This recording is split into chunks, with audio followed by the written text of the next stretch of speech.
Just a few short weeks ago, Giants general manager Scott Harris was hired away for a promotion to be the president of baseball operations for the Detroit Tigers.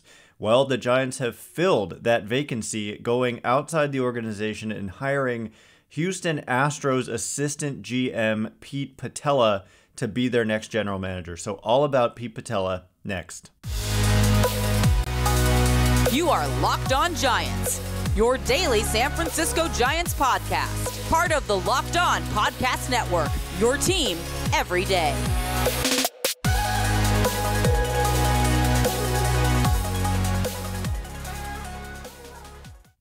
Hello and welcome to Locked On Giants, part of the Locked On Podcast Network, where it's your team every day.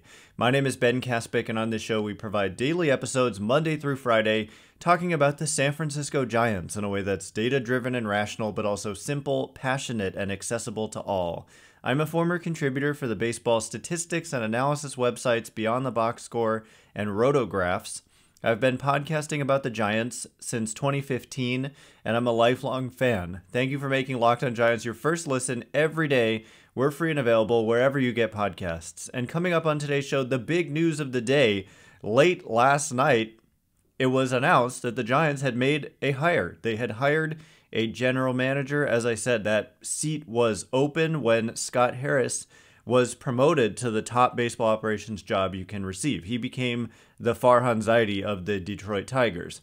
And these days, it's very common for teams to have a president of baseball operations who's in charge ultimately, and then a general manager who's technically below the president of baseball operations, but still has a very significant role in the organization and in making decisions. And the Giants have hired somebody they interviewed last time when the job ultimately went to Scott Harris, who was hired away from the Chicago Cubs. Pete Putila has been an assistant general manager with the Houston Astros for the last few years, and he's been in the Astros organization since 2011 when he started there as an intern. And so he has been around the Houston Astros through multiple owners, three different people at the top, whether it was a GM or president of baseball operations, and he's risen through the ranks and he's done various roles. And you might, I think, a common thought that people are going to have right away about Astros, you're just going to think cheating scandal and was this guy involved? And I do want to cover that in greater detail a little bit later on, but the basic answer is that there's really not much reason to believe that Pete Putila had any involvement whatsoever. It was kind of a crude operation, and it was kind of player-driven, and it came out of the dugout and the video room just outside the dugout. And this guy at the time of that was the director of player development, which is largely a minor league-centric role. I think he was spending most of his time not even in Houston in that role. And plus, the Farhan Zaidi apparently asked MLB whether, about if Putila had any involvement there, and the league said he wasn't even talked to because he was considered a person who had just zero involvement. So we'll talk more about that a little bit later on.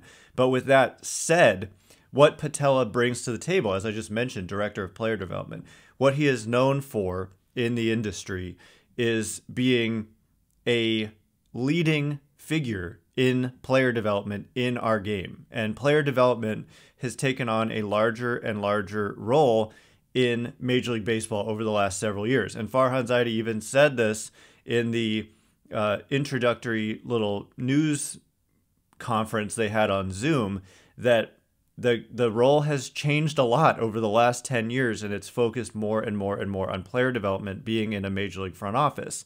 And the Giants have lagged behind certain teams. Like this year, it really stood out how the Dodgers just continue to be elite in this regard. The Giants were looking like they were trending that direction in 2021. Think of the improvements of guys like Brandon Crawford and Brandon Belt and Buster Posey, swing changes in some of those cases. And, they've done a good job with starting pitchers like Kevin Gausman as an example. But last year, it didn't really play out as well. And for the Dodgers, they, were getting great performance out of guys like Tyler Anderson, who, when he was here, wasn't as good as he was with the Dodgers last year. And so that kind of thing stands out. And the Astros are also just known as an elite organization when it comes to player development. So I do think there's a bit of a perception that anything Astros, oh, it's probably they are cheating. But I think that, I mean, we've moved past that era. AJ Hinch was the manager of the Astros while they were cheating, like in their dugout. And now he's managing the Tigers and nobody really cares. And so, you know, we've kind of moved past that. And the Astros have proven that their success wasn't just driven by the trash can banging scheme. And they, like players like Jose Altuve and others who were there at the time, continue to be great even now. And then they've got new guys who weren't even there at the time who have been great development success stories, like Kyle Tucker. And then they're starting rotation and Jeremy Pena this year at the shortstop position with Carlos Correa leaving. They just kind of give the role to a young shortstop, and he's just taken the job and run with it. And the fact is that these players have performed better than what people better than how people expected them to perform. And I'm specifically talking about players from their own minor league system have just been huge developmental success stories. In that starting rotation, like up and down the rotation, you've got like international signings, and these guys have just far exceeded what anybody expected them to do, and they weren't highly regarded players. We're talking about Framber Valdez and the rest of that starting rotation. I'm trying to find Christian Javier. There's just all kinds of guys there. And so Putila is known to have played a major role in creating the infrastructure of the Houston Astros developmental pipeline. And so bringing this to the San Francisco Giants, bringing what he offers, obviously like creating an infrastructure like that at all levels. And they've emphasized that we're not just talking about the minor leagues. They believe player development will continue at the major league level. And this is kind of a more modern way of looking at it. And certainly the Giants are trying to be at the forefront of that. But it's going to take time to like implement all the infrastructure across all levels, including internationally, that needs to exist for the Giants to get to the level they want to get to. But they're clearly signaling that that is just going to be a major focus of this organization going forward, as it needs to be. I mean, the Astros and the Dodgers are two of the best teams at this, and it's obvious that those are two of the better run organizations in Major League Baseball. And the success that they have consistently is a clear reflection of that developmental infrastructure and pipeline and success that they have. So coming up in just a minute, we're going to hear from Pete Putila himself. No, not audio, but we've got some quotes from this introductory, I want to call it a press conference, but it was on Zoom. I mean, really wish they would do the classical, meeting of in person and introducing somebody, but that wasn't the case.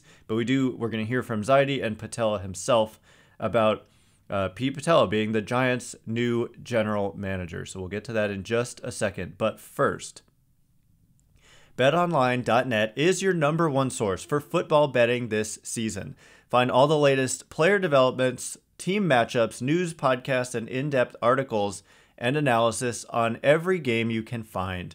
And as always, BetOnline remains your continued source for all your sports wagering information with live betting, up-to-the-minute scores for every sport out there. It's the fastest and easiest way to check in on all your favorite games and events, including MLB postseason, MLB offseason, MMA, boxing, and golf. Something we will be paying attention to periodically when we get updates from BetOnline throughout the offseason is looking at these betting markets through BetOnline to see where free agents are going to land. I think it's interesting because this is a big offseason for the Giants, and I just want to pay attention to what those odds are, and maybe there's an opportunity to take advantage of certain odds there. So head to betonline.net or use your mobile device to learn more. BetOnline, where the game starts. All right, as promised, we are going to hear a little bit from Pete Putila. No, we don't have audio clips, but we do have some quotes, and we're going to hear from Farhan Zaidi himself, and also a little bit from Gabe Kapler, because This time around, interestingly, versus last time, when Zaidi was looking for a general manager, he was here for a full season, Farhan Zaidi was, before he hired a general manager. And I think a lot of that had to do with the fact that he was hired kind of late in the offseason to be the Giants president of baseball operations. Yes, I'm saying late in the offseason, even though it was like November. It is late because off seasons have begun, free agency has begun, and just starting the process and getting permission to interview people. I mean, pay attention to the fact that this hire is done in early October, and there's a reason for that. They want to get these guys in place to be able to get to work right away. And also, teams are reluctant to allow you to interview their top employees when your off-season work is already underway, and it would be late for them to replace that guy. So anyway, Zaidi didn't end up hiring a GM until the next offseason, and he did interview Putila. Putila was a finalist, and the job ultimately went to Scott Harris. But that time around, from what we learned yesterday from these, conversations media had with Zaidi, was that it was like basically just Farhan Zaidi doing the interviews last time around. And this time around, it was very different. It involved Larry Baer. Interviews involved Gabe Kapler and Giants, other key members of their baseball operations group, assistant GM Jeremy Shelley, and others. And so it is just noteworthy that the process was different this time around. Obviously, Putila was a finalist last time, and so they liked him then and they like him now. So, yeah, I mean, there's a lot to say here. Farhan Zaidi said one of the things that really excited us about Pete is the fact that he has an extensive background in player development. That doesn't necessarily mean that you're limiting the scope to the minor leagues. We've talked a lot over the last couple of years about how much we value continued player development through and including the major league level, and think players can continue to improve. That's really been a point of emphasis throughout Pete's very successful Astros career. Said Pete Putila, "I'm really excited about the opportunity. One important part of the interview process was to get to spend time with Farhan and the leadership staff, including Gabe Kapler. I was just really impressed with the team in terms of their humility and desire to improve in every area. That's something that excites me. I think it's what makes going to work every day a lot of fun. Just trying to figure out ways to acquire the best players, develop players, and support them. I'm very appreciative of the opportunities that I received with the Astros. I want to thank everyone there. I'm really excited for this new chapter." And there's a continued part of that same quote that I'm getting from Danny Emmerman of KNBR.com. And all those other quotes are courtesy of sfgiants.com. And I believe it's Maria Guardado who's writing up that story and who was there to take down the lines. But Danny Emmerman of KNBR says, also, ownership's continuous investment in the team and players from the outside looking in, that's very obvious. The resources that are available are unparalleled, and I'm really looking forward to working with the staff to best deploy those resources. So I thought that was interesting. First of all, he's talking about from the outside looking in, they see that. And so from the inside looking in, amongst fans, there's all this chatter about how they're cheap and all that. But really, there's been a dip for sure in their spending on payroll at the major league level. But as Farhan Zaidi will quickly point out, as I will quickly point out, it's not all about the major league payroll. And I also am not convinced that it's going to stay at the relatively low level it's been at the last few years. And by low level, we are talking about above average. Like they spend significant, not that much more, but their payroll this year was $15-20 million above the league average or median or both. I can't remember. I don't have it pulled up right now, but it's not like people say, oh, they're the Oakland A's, but no, they spend like 3 or 4 times more than the Oakland A's payroll this year. So no, they need to make it go up. I agree. But this is also, I think that COVID had a big role in kind of reducing the number, and it could be that moving forward, it does go up. But also, they spent a lot of money building that Papago Park facility in Arizona, which is like a year-round training and development complex for their organization. And that was a huge investment. I mean, it was tens of millions of dollars. I think it was upwards of $50 million that they spent building that facility. And so it doesn't always take the form of the major league payroll. It should hopefully go up, and I will definitely speak out against it if it doesn't. But it is just interesting to hear these comments from an outsider, basically. And you're leaving a good situation in Houston, right? He's coming here. You're not going to come here if the outlook of this team is like, we're just going to keep shedding payroll and being a cheap organization. That's clearly not what he's talking about here, and not what he sees from this organization moving forward. So I thought that that was interesting. And what Gabe Kapler said was, when Pete walks into our major league clubhouse, I think he's going to fit right in and connect with people immediately. Pete's really concise. He knows how to get through some of the noise and get straight to the point, but in a way I think is going to make the people around him, in particular our players and staff, feel like he's thinking about them first. And so that's something that I really wanted to emphasize here. I see these comments from time to time, and I don't take them seriously, but I just, in case you're thinking this, people say, oh, just another underling of Farhan Zaidi who's going to be glued to his computer and make decisions from a spreadsheet.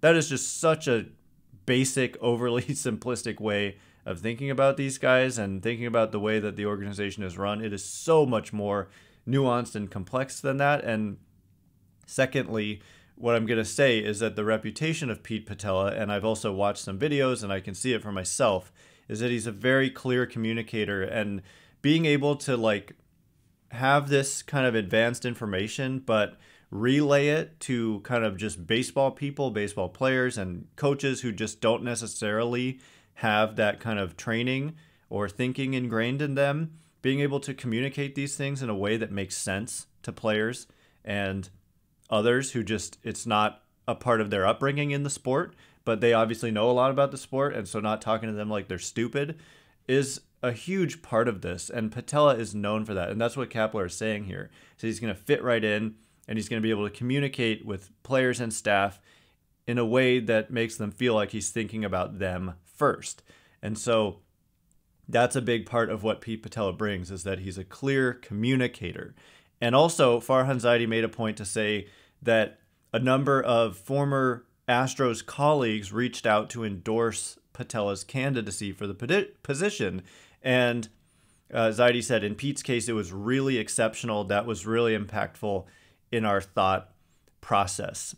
And he also said, again, this phrase, cutting through the noise. Zaidi said that his ability to cut through the noise and identify the most crucial aspects of player evaluation and player development really made him stand out. Putila went on to say, I think you have to hit it from all angles in terms of how to improve the Giants roster. You need to be smart in international and amateur scouting. You need to develop players through the farm system and find those players on the waiver wire, through trades, through free agency. Every year's free agent class is different, and it's not as if there's a player that fits in every bucket.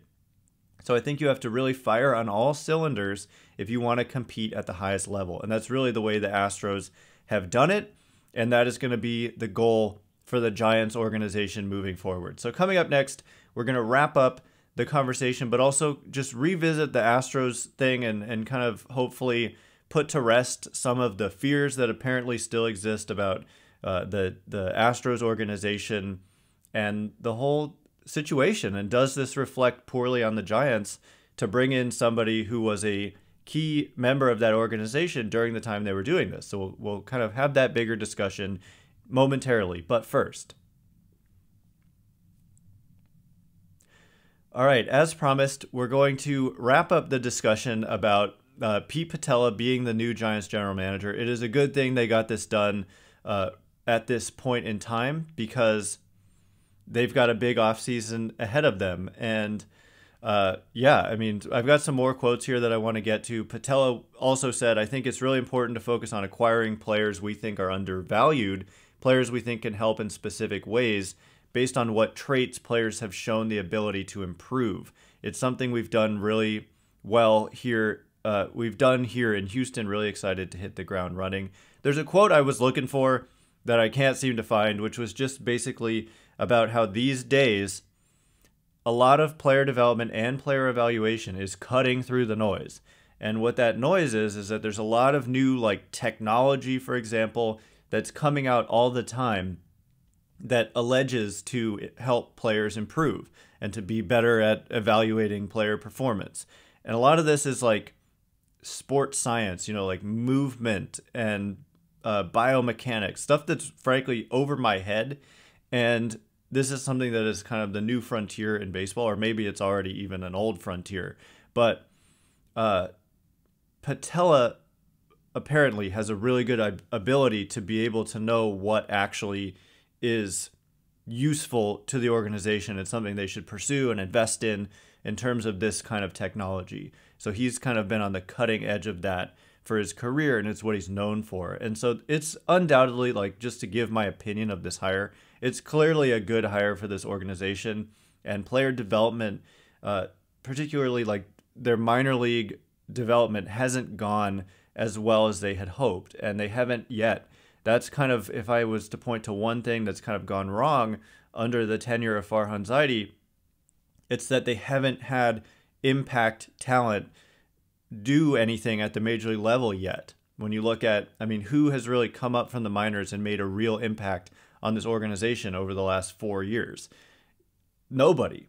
Logan Webb, he's a success story, but there aren't a lot of those types of stories yet happening. And the Astros, it seems like every year, they more than one. They've had so many successes in this regard, and the Giants need to get better.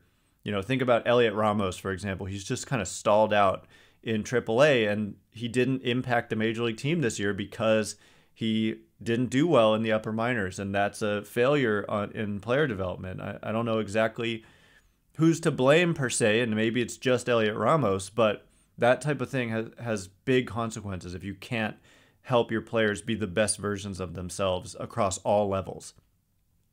So yeah, lastly, I just want to mention the cheating stuff.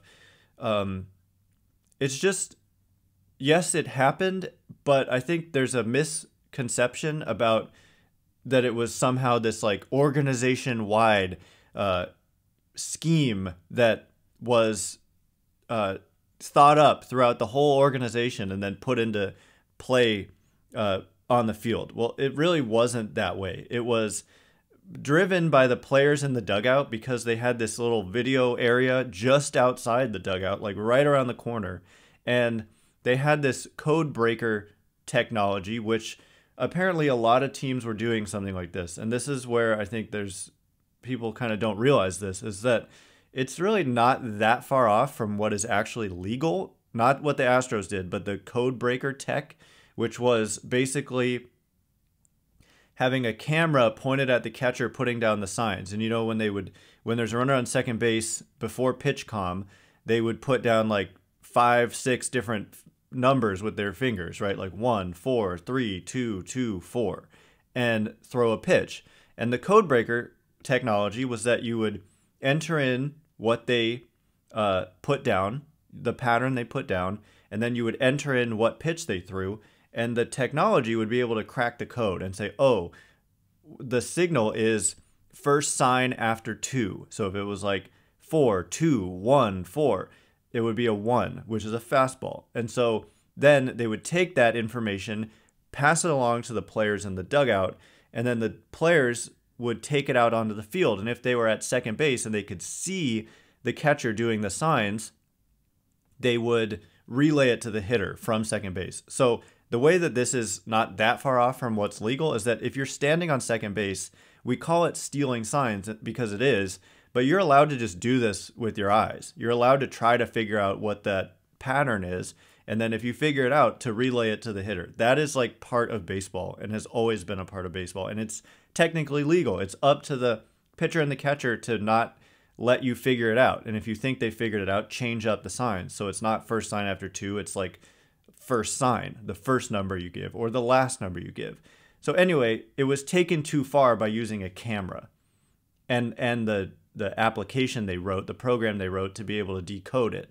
that was taking it too far. And then the Astros took it even further, but it had started with this. The Astros were like, hey, if we've got this camera zoomed in on the catcher giving the signs, why don't we just take it a step further? And when there's nobody on base, they're not even attempting to decode to hide the signals. They're just putting down old number 1 for a fastball, and 2 for a curveball, and 4 for a changeup, 3 for a slider, whatever. And so they would just look at it and see old number 1 when you've got Carlos Correa at the plate, and just bam, hit the trash can one time. And that was their way of signaling, hey, a fastball is coming. So anyway, it was kind of born, like I said, out of the dugout and out of this video room that was like just outside the dugout. And during this time, Pete Putila was the Astros director of player development, and he's spending time in the Dominican Republic, and he's in their minor league affiliates. He says he had no idea that this was going on. And I don't know, I guess we'll never know. But the point is, it wasn't some like organization-wide scheme that they came up with to cheat. It was more like something that happened that was player-driven and video room-driven, with their video room being right outside their dugout. But again, guys like AJ Hinch, who was the manager in the dugout while this was happening, and he was aware of it, and he was fired by the Astros, as was Jeff Lunau, their general manager or president of baseball operations, whatever his title was. He was at the top of baseball operations. He was also dismissed by the owner, Jim Crane. But AJ Hinch has gone on. He's now the manager of the Tigers, and people are kind of over it. And so there was just some reaction to this Pete Putila hiring as if this was a big controversy, but I don't think it's controversial at all. We can't just condemn every single member of that organization. We kind of have to trust that MLB did its due diligence in investigating this, and the people who were implicated were implicated. And it was a thorough investigation, and Putila was not implicated at all. And so I don't think just because you worked for the organization, and by the way, again, he worked there since 2011, so he was there well before any of this was happening, and afterwards, once they fired the people who were implicated, and a new GM or president of baseball operations came in, and Putila was retained because of the value he was bringing to the organization. And yeah, so I don't know. We can't just say anyone who worked with the Astros at any point is condemned and just should not be out of baseball. It's crazy to say that. And so I don't know. I guess we'll never know, but I tend to believe what he has to say because of the facts of the investigation and the fact that he wasn't interviewed. And yeah, so he seems like a nice guy and could help the direction of this team moving forward. And it's a huge offseason for them, but I'm glad they brought someone on board, and it's someone with a little bit of a different background, and it could be a huge boon to this organization. Members of the Astros media, the Houston media, have written about how this is a huge loss for the Houston Astros, and that he was such a vital part of putting together the enormously successful player development infrastructure that they've had in place that has led to them having 100 plus wins in I think 5 out of the last 6 full seasons.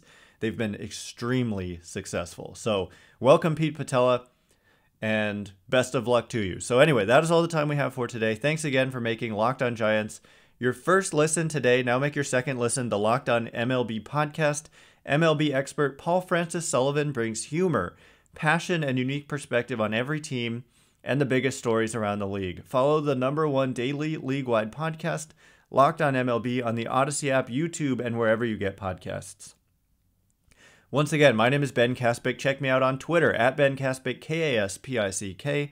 If you like this show, please hit that thumbs up button, the bell notification, or give it a 5 stars, whatever you could do. Thank you so much. Thank you to everyone who's done so already. Can't wait to be with you again tomorrow. We're going to be doing player reviews, talking about the likes of Jock Peterson and Carlos Rodon, the seasons they had and if they'll be back, and the holes they leave if they're not back. So all of that coming up throughout the week. Thanks again for listening. You are now Locked On Giants.